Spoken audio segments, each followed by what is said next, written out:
ماه مبارک رمضان واقعا یک فرصت هست. انسان‌ها در قبال ماه مبارک رمضان متفاوتند. مسلمانان، خداوند در قرآن می‌فرمایند بل الانسان علی نفسه بصیره ولو القی معاذیره. هر کسی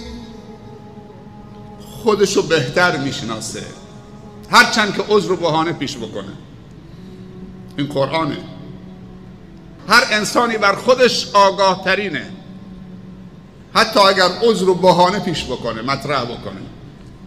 در ماه مبارک رمضان همه اعمال ارزش داره که انسان انجام بده. واقعا یک ماهی است که میشه تشبیهش کرد به یک اردوی تربوی. یک ماه اردوی پرورشی و تربیتی است. این یک ماه ما تو یک اردوگاهی رفتیم که همش تمرین خوبی است، پرورش اراده است بر استقامت، پرورش اخلاق صبره، تزکیه است، کوری گناه پزیست و گناه سوزی است، کوری چربی سوزی است.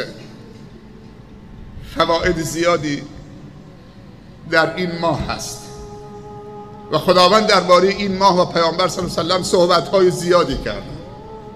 بیا یک دعای خالصانه از درگاه خدا بطلبیم که خداوند این ماه و سرآغاز یک زندگی ایدئال ایمانی، یعنی این ماه تبدیل و تحول به احسن باشه. ابلیس به درگاه خدا دعا نکرد، وقتی برای آدم سجده نکرد، سجده شرف نکرد و نافرمانی خدا کرد، یک تقاضا از الله کرد. گفت منو فرصت بده تا آخرین لحظه عمر دنیا که بنده تو رو گمراه بکنم. در ظاهر نباید خدا بهش فرصت میداد. گفت من آشکارا میخوام بنده تو رو گمراه بکنم. منو جهنمی کردی، میخوام جهنم تو پر بکنم با بندگان تو و همه رو منحرف میکنم. به من فرصت بده. الله دعاشو استجابت کرد. یا گفت تو دشمن منی و دشمن بندگان منی، فرصت نیست.